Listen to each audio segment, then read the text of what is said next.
Sharpologist.com. Mantic59 here. In a previous video, sort of my shave of the week video, a couple of the comments requested that I try a shave as cheaply as possible. Now there's actually a couple different ways of doing this, I think. One is if you have access to online sources and want to just buy off the internet. And the other way is to go to a brick and mortar store and see what's available there. So I'm going to do two videos. This first video will be with products I can find off the internet, and then I will do a follow-up video with products I can find in major brick and mortar sources.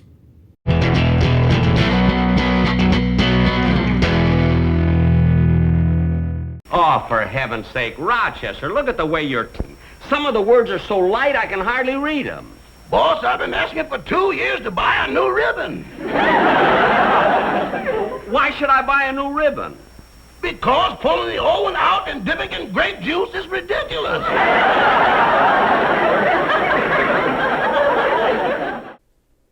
For this experiment, I'm using a set of products you can get for under $20 on Amazon, or even cheaper if you shop around a bit. It consists of the Dorco PL602 plastic safety razor, an Omega Syntex synthetic brush, and an Arco shave soap stick. There are obviously going to be some performance compromises here, particularly with the shave brush, and you're sure not going to get a fragrant, luxurious experience. But if you're looking to try old school shaving on the cheap and want to get an idea of the results you can get, I think this isn't a bad kit to try. Let's briefly look at each component. Sharpologist has written about the Dorco PL602 razor before.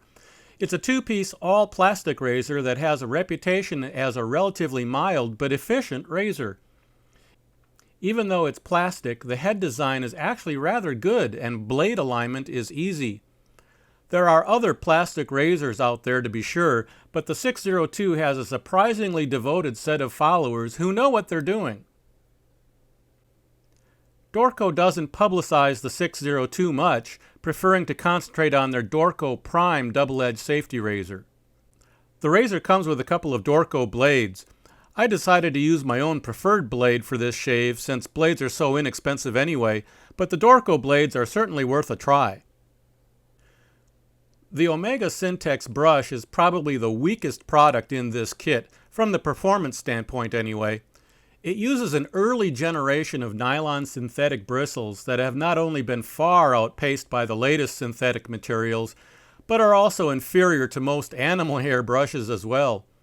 Still, it can be purchased very inexpensively and will actually hold together much better than most of those poorly made animal hair brushes it's competing with. If you use this kit to try old school shaving and end up wanting to do more, this is probably the first item you'll want to upgrade. The Arco Shave Soap Stick is very inexpensive, but its performance has a reputation of punching above its weight. Most people can get an excellent lather out of it that is both lubricating and cushioning, outshining shave soaps that cost much more. The only real problem is its scent, which can be an acquired taste. Some don't mind it at all, describing it as a generic mild citric soap scent, while others compare it to something else.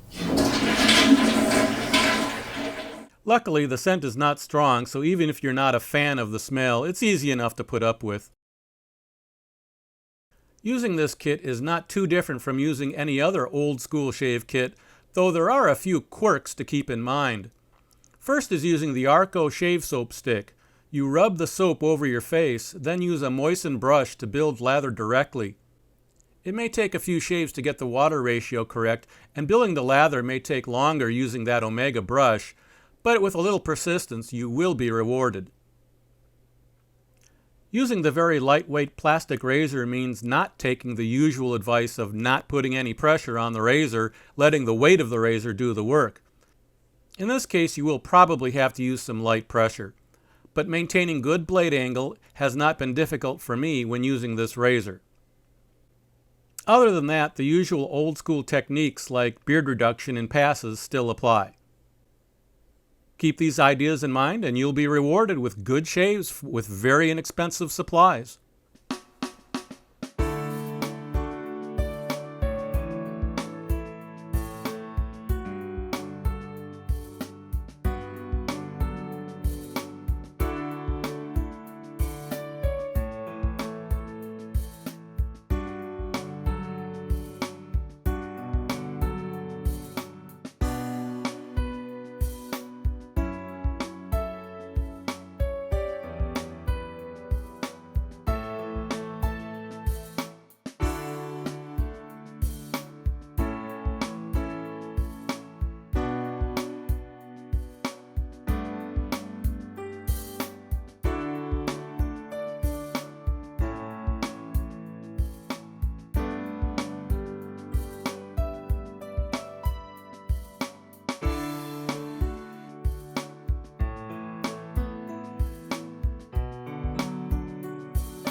So there you have it. It wasn't a very luxurious experience, but it does give you the flavor of traditional wet shaving at the least possible cost. I'll finish up with some warm water to rinse off my face, and then a little wipe down with witch hazel, and I may even just keep that on as a cheap aftershave. Hi, my name is Mark, otherwise known as Mantic59, and my channel is all about what your father didn't teach you about shaving.